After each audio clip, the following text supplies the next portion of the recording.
Madame, Monsieur, bonjour. Merci de nous rejoindre à la une de l'actualité de ce mercredi 18 mars. Dans un discours prononcé hier soir à la Nation, le président de la République, Abdelmadjid Tebboune, a annoncé une batterie de mesures pour lutter contre la propagation du coronavirus. Nous y reviendrons dans ce journal.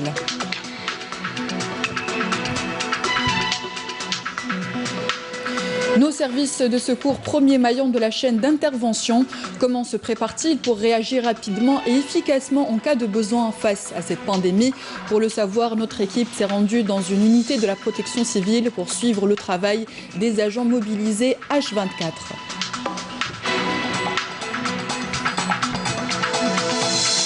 Et puis la mesure phare contre le Covid-19 reste la prévention. L'opération de désinfection et la distribution des gants se poursuit. Exemple dans cette édition, un des marchés de gros de la capitale.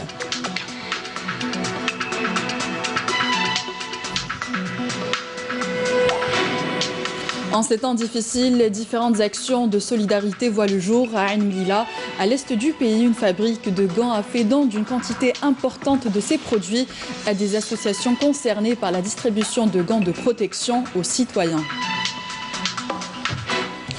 Voilà donc pour les titres. Bienvenue à tous. L'Algérie accélère la mise en place des mesures pour tenter de contrer le coronavirus qui a déjà fait 5 décès et plus de 60 personnes contaminées en Algérie. Dans un discours prononcé hier soir à la Nation, le président de la République, Abdelmadjid Tebboune, a annoncé une batterie de mesures pour lutter contre la propagation du coronavirus. Je vous propose d'écouter le président de la République, Abdelmadjid Tebboune.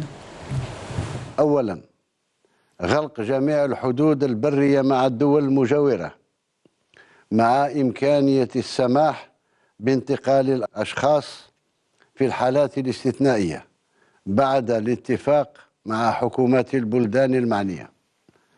ثانيا، التعليق الفوري لكل الرحلات الجوية القادمة أو منطلقة من الجزائر ما عدا طائرات نقل البضائع التي لا تحمل أي مسافر معها. الغلق الفوري أمام الملاحة البحرية والنقل البحري باستثناء البواخر الناقلة للبضائع والسلع. التعقيم الفوري لجميع وسائل النقل العمومي للولايات وعبر الوطن ومحطات نقل المسافرين.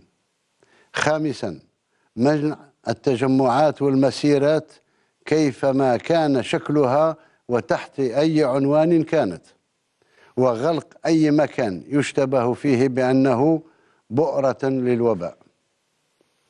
منع تصدير أي منتوج استراتيجي سواء كان طبيا أو غذائيا إلى أن تفرج الأزمة، وذلك حفاظا على المخزون الاستراتيجي الوطني. سابعا، تعليق صلاة الجمعة والجماعة في المساجد وغلق المساجد والاكتفاء برفع الأذان استجابة لطلب لجنة الإفتاء بعد مصادقة كبار شيوخنا وعلماء الأمة الجزائرية.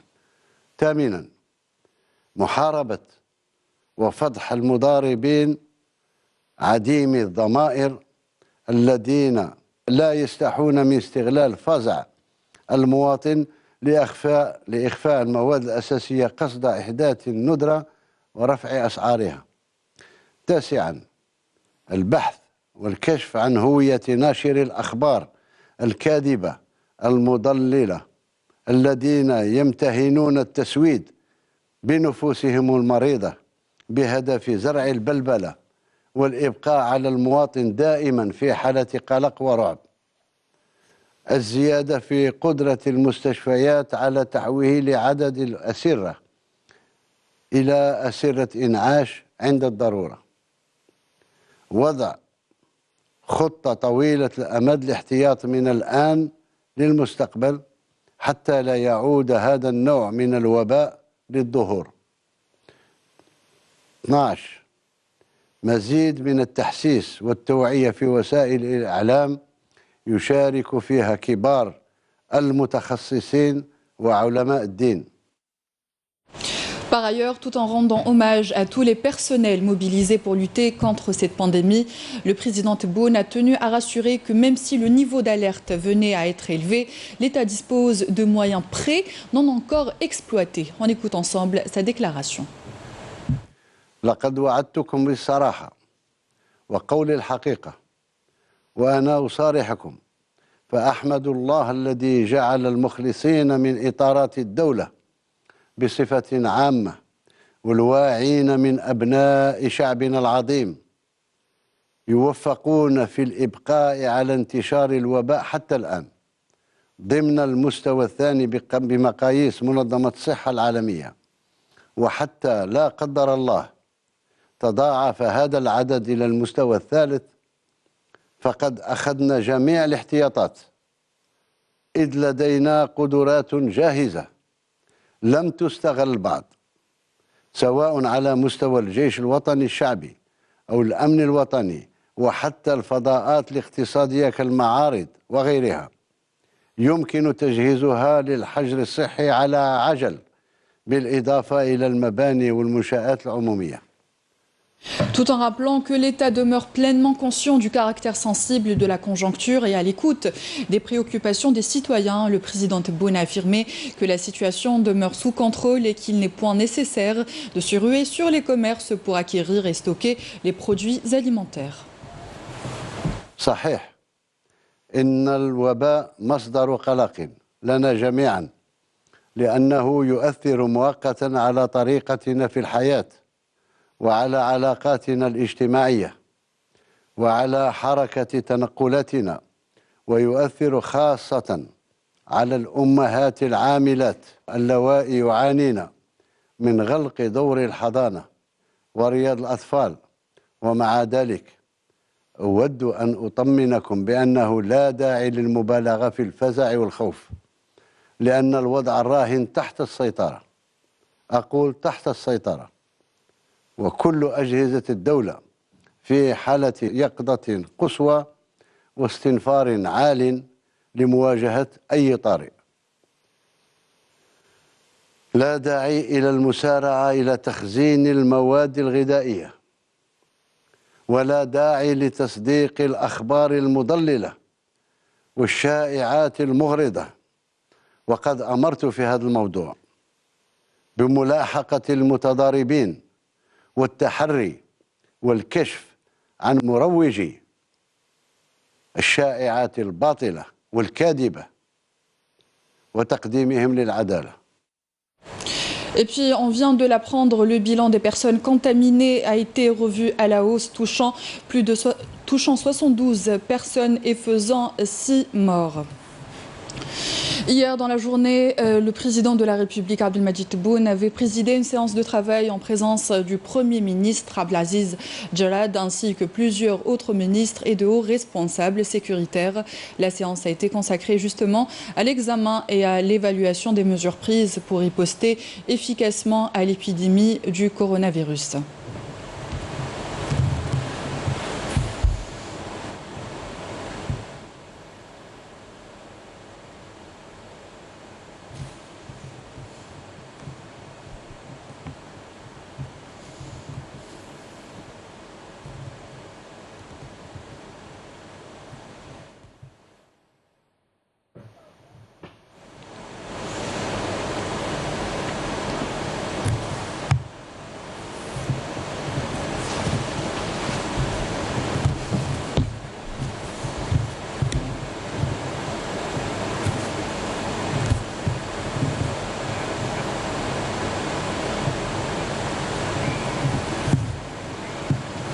Et comme vous pouvez le voir sur ces images, le président de la République, Abdelmadjid Tebboune, a présidé hier une séance de travail en présence du Premier ministre Abdelaziz Djarad ainsi que plusieurs ministres et de hauts responsables.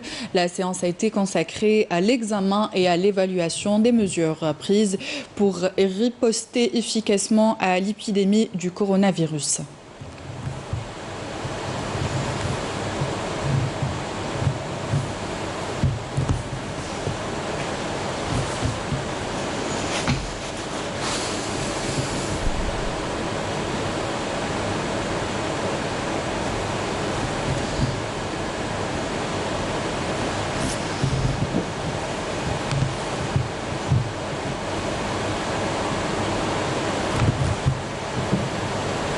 Un site gouvernemental d'information covid19.cipalalgérie.com consacré au coronavirus vient d'être mis en place.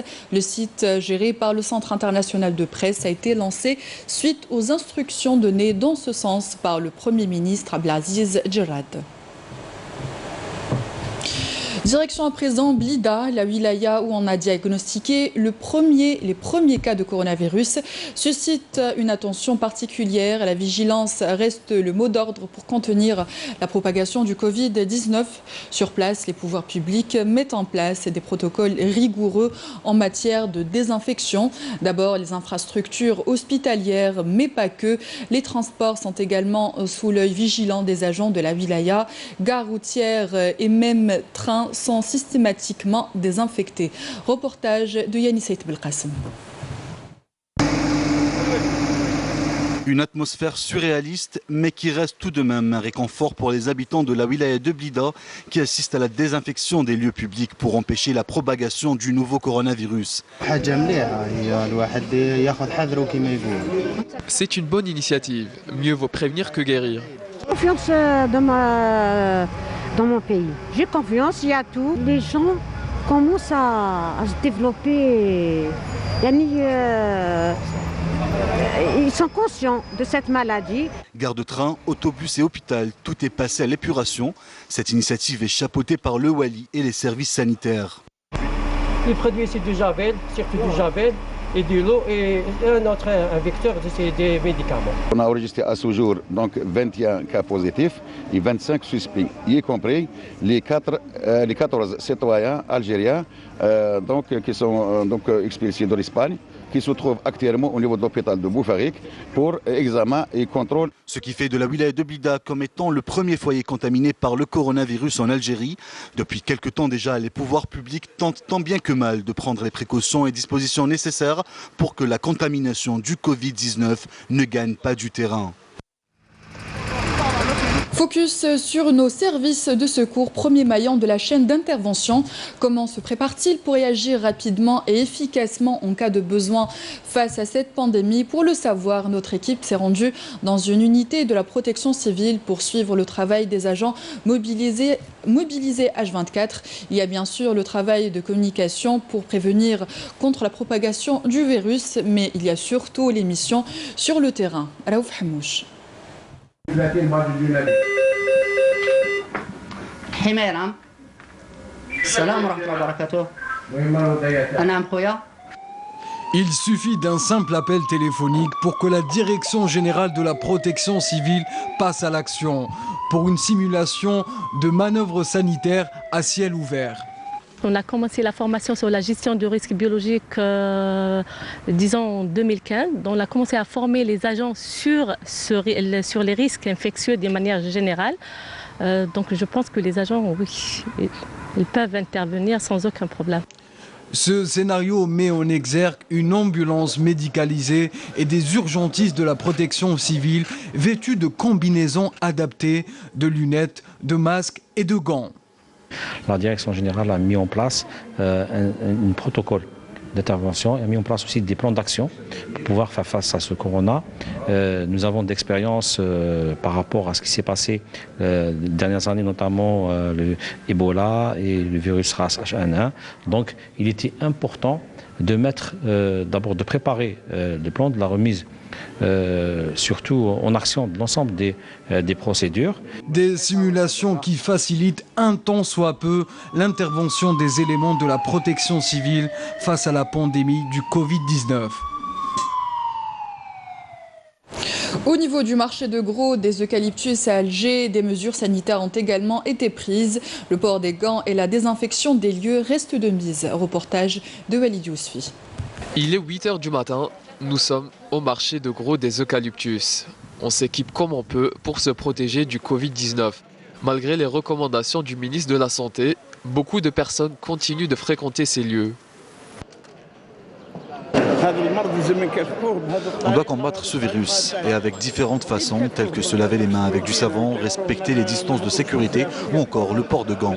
Ce que nous avons réalisé jusqu'à maintenant, c'est une grande campagne de sensibilisation des usagers, aussi bien donc des agriculteurs que des acheteurs, en vue de leur rappeler donc, les règles d'usage de précaution contre cette maladie. Au début, on pensait que ça n'allait pas nous atteindre. Maintenant, le nombre de personnes contaminées ne cesse d'augmenter. On est obligé de prendre toutes ces mesures de prévention, d'autant plus que c'est un endroit qui connaît beaucoup d'affluence. Et la crainte d'être en rupture de stock est souvent évoquée par les marchands de fruits et légumes qui se plaignent de l'augmentation des prix qui sont pour l'heure à la hausse. Les prix augmentent de plus en plus car la plupart des agriculteurs ne fournissent plus de marchandises. Les agriculteurs n'ont pas fourni de marchandises aujourd'hui parce qu'ils ont eu peur que le marché de gros soit fermé. C'est pour cela que les prix ont augmenté. Personnellement, j'ai été très réticent pour venir par peur de contracter le virus. Sur place, je remarque que la fourchette des prix est élevée. C'est la panique qui se moue, donc, puisque soi-disant la rumeur pour juste le marché arabe donc c'est pour ça qu'il y a un manque de flux. Entre la propagation du coronavirus et la fluctuation des prix, le comportement du consommateur reste tributaire de la situation. Dans les jours à venir, le marché de gros des eucalyptus sera doté de caméras thermiques. Objectif, éviter la propagation d'un virus qui s'avère mortel. À Alger, toujours, l'opération de désinfection des transports publics se poursuit, qu'ils soient routiers ou par des lignes ferroviaires. Un protocole strict est observé pour protéger la santé des voyageurs. Yamina Saïdji. Les avis des usagers de transport en commun sont mitigés en ce qui concerne la prévention contre le Covid-19. Mieux vaut prévenir que guérir. Il n'y a ni produit désinfectant ni rien d'autre. En fin de journée, le train est nettoyé à l'eau claire. Je viens de Sidi Belabès, il n'est pas question que je contracte le virus. Je suis étonné de voir des gens qui ne portent pas de bavettes. Le nettoyage à l'eau de javel est le moyen le plus utilisé et le plus efficace pour désinfecter les transports en commun.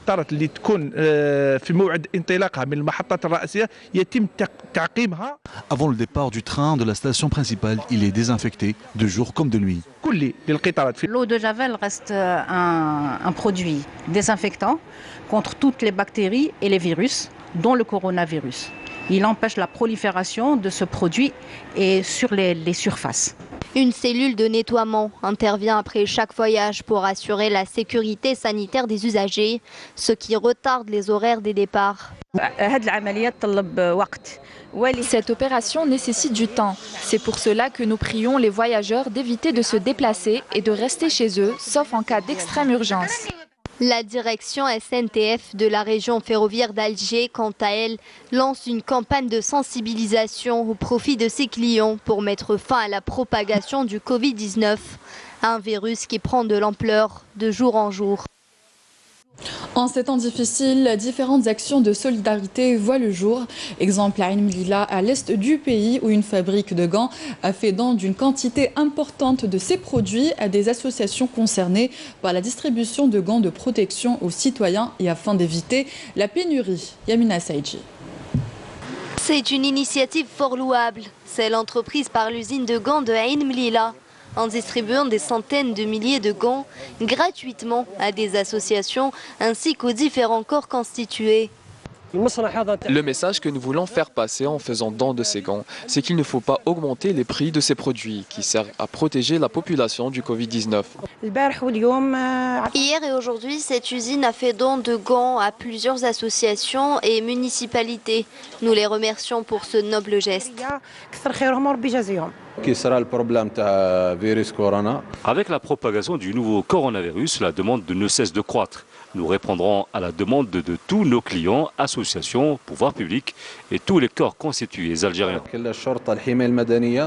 Avec une production de plus d'1 million de gants jour, l'usine de Ain Mlila a augmenté sa moyenne de production en conservant les mêmes prix pour répondre à la demande du marché national.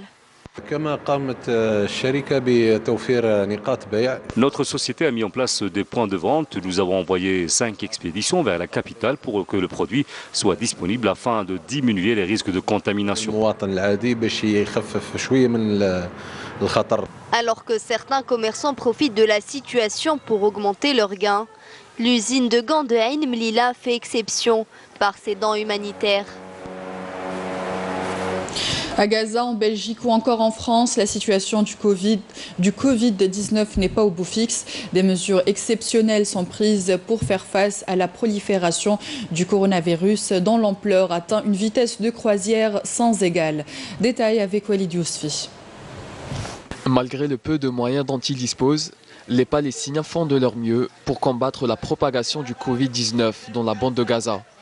Masques de protection, gel hydroalcoolique, vaporisateur, autant de mesures pour éviter le pire dans un pays ravagé par la colonisation et où les moyens sont de plus en plus amoindris. Près de 40 personnes contaminées ont été enregistrées en Cisjordanie.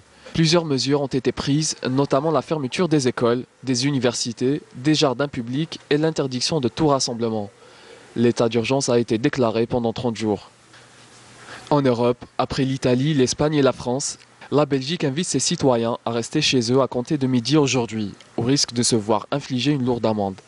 La première ministre Sophie Wilmès déclare que seules seront autorisées les sorties pour des consultations médicales, pour l'activité physique en plein air ou pour s'approvisionner dans les officines pharmaceutiques et les commerces d'alimentation. Les personnes qui ne respectent pas le confinement risquent une lourde amende, un confinement qui reste en vigueur jusqu'au 5 avril prochain. En France, pour le deuxième jour du confinement, la circulation est fluide. Quelques passants, joggeurs et cyclistes s'aventurent sur les Champs-Élysées. Depuis l'entrée en vigueur du confinement, les Français ne doivent quitter leur domicile qu'en cas d'extrême urgence ou étant munis d'une attestation sur l'honneur manuscrite ou téléchargée sur le site du ministère de l'Intérieur. Une contravention de 135 € qui peut s'élever à 375 € avec la majoration a été annoncée dans le journal officiel. Pour l'heure, 3730 personnes ont été testées positives au Covid-19 en France, dont 175 décès. Retour chez nous, quelques images en hommage au réalisateur et enfant de la télévision algérienne Ahmed Mahroug, dont on a appris la disparition hier à l'âge de 67 ans. Durant sa carrière, Ahmed Mahroug a travaillé avec des grands noms du cinéma algérien, notamment avec Assia Djebar dans le film La Nouba des femmes du Manchenois, mais également avec Mohamed Badri dans Les Évadés. Le directeur de l'EPTV, M. Ahmed Ben Sebban, et l'ensemble des travailleurs de la télévision publique présentent à la famille du défunt leurs sincères condoléances. Inna lillahi wa inna ilayhi raji'un. Justice à présent, la présidente de la section correctionnelle au tribunal de Sidi Mohamed à Alger a annoncé que le verdict dans l'affaire de l'ancien directeur général de la Sûreté nationale, Abdelghani Hamel, et des membres de sa famille sera prononcé le 1er avril prochain. La science au secours des autorités sanitaires pour contrer la propagation du coronavirus dans le monde. Si les grands laboratoires travaillent d'arrache-pied sur un vaccin contre le Covid-19 en Inde et au Mexique, des ingénieurs essayent à leur tour de contribuer à la lutte mondiale contre cette pandémie en développant des solutions concrètes et efficaces pour lutter contre la prolifération du coronavirus. Kelly Maïfa.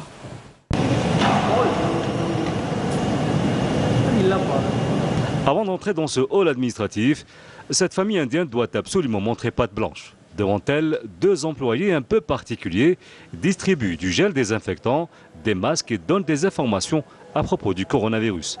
Deux robots développés par une entreprise indienne de robotique, une véritable solution pour résoudre la crise du coronavirus qui touche le pays.